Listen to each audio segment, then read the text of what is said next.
പക്ഷേ ജയൻ ഇപ്പൊ എന്റെ ബന്ധുവാ, എന്റെ മകളുടെ ഭർത്താവിന്റെ അളിയന. വാ, വന്നിരുന്ന് കഴിക്കാം. ഇതെന്താ, അളിയനും അളിയനും ഭയങ്കര നാണക്കാരാണോ? ഇങ്ങോട്ട് വാ ജയ.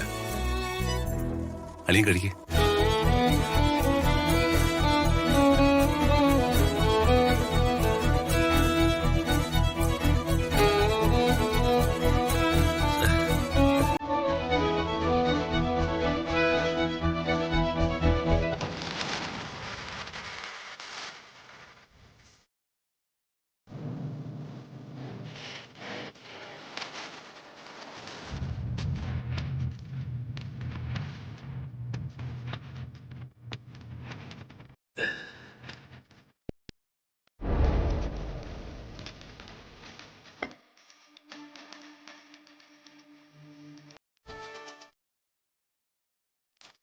അയ്യോ മേഡം, ഒരെണ്ണം മതി, ഞാൻ കഴിച്ചതാ.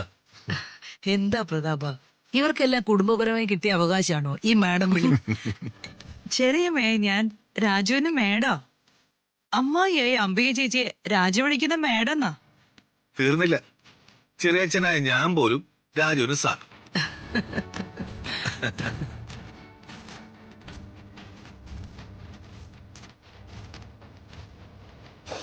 രാജു, നീ ഈ മാഡം വിളിയൊന്ന് അവസാനിപ്പിക്കണം. ചേച്ചി അമ്മായി എന്നും യാമിനിയെ ചെറിയമ്മ എന്നും വിളിക്കണം.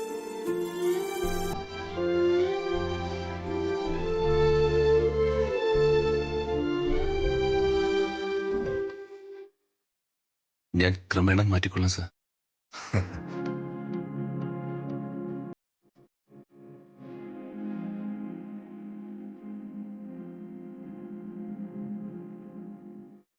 ഞാൻ എത്ര ഭാഗ്യവാനാ സാറേ. അതെന്താ ചെയ്യാ? എനിക്ക് സാറിനോടൊപ്പം ഇരുന്ന് ഭക്ഷണം കഴിക്കാൻ പറ്റിയില്ലേ, അതിന് അവസരം തന്ന ദൈവത്തിന് നന്ദി.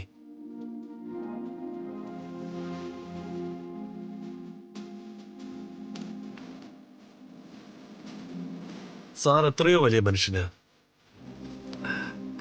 ഒരു മന്ത്രിയോടൊപ്പം ഞാൻ. എന്താ ചെയ്യാ ഇങ്ങനെയൊക്കെ സംസാരിക്കുന്നേ? നമ്മൾ ജീവിക്കുന്ന ഇന്ത്യയിലാ, ഭാരതത്തിൽ.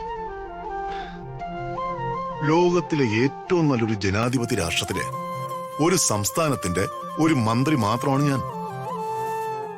ജനാധിപത്യ രാഷ്ട്രത്തിൽ ജനങ്ങളാണ് രാജാക്കന്മാർ.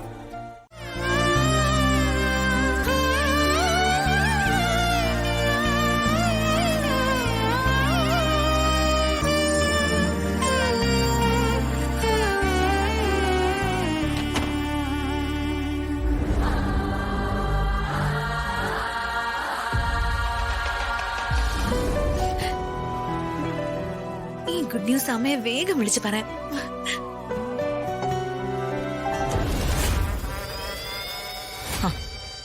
അത് ശരി.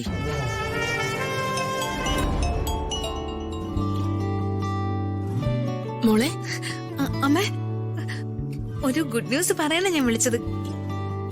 ഗുഡ് ന്യൂസോ? എന്താ മോളെ? അമ്മേ, അച്ഛനിപ്പോ എന്നോട് വലിയ സ്നേഹ. തൊട്ടു മുൻപൊരു സംഭവം ഉണ്ടായി.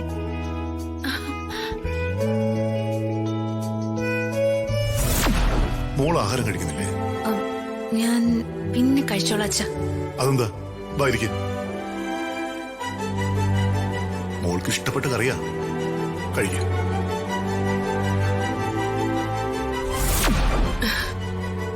എന്റെ മോളുടെ നന്മ ദൈവം കാണാതിരിക്കോ? അപ്പൊ അമ്മയുടെ നന്മകളോ? ഞാന് മഹാദേവവർമ്മയുടെ മകളാണെന്നും പ്രതാപവർമ്മയുടെ ഭാര്യയാണെന്നും പറഞ്ഞ് കുറെ അഹങ്കരിച്ചിട്ടുണ്ട്. ആ അഹങ്കാരം ദേവി ക്ഷമിക്കില്ല. എന്നാലും ഈ അവസ്ഥയൊക്കെ മാറും. കുറച്ച് സമയം പിടിക്കുമെന്ന് മാത്രം. എന്തായാലും മറ്റൊരു കാര്യം ഉടനെ നടക്കും അമ്മ. അമ്മമ്മയും അമ്മയും പിന്നെ ഞാനും കൂടി ഒരുമിച്ച് ആദ്യമായിട്ട് ഇപ്പൊ കാണാൻ പോവാ.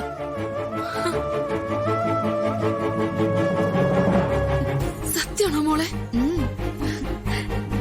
ഞങ്ങളെ വെള്ളിമറ്റത്ത് അമ്പലത്തിലേക്ക് പുറപ്പെടുക. അമ്മ വേഗം റെഡിയായിക്കോ. ശരി മോളെ.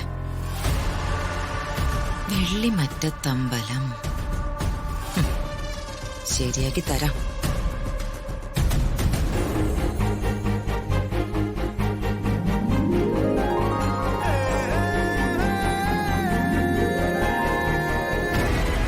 അമ്മാമ്മയും അമ്മയും കൊച്ചുമകളും കൂടി കാണുന്നതേ ഞാൻ മൊബൈലിൽ വീഡിയോ എടുത്ത് പ്രതാപനെ കാണിക്കും. അതോടെ തീരും നിന്റെ ഈ ഇളക്കം. ശരി അമ്മ.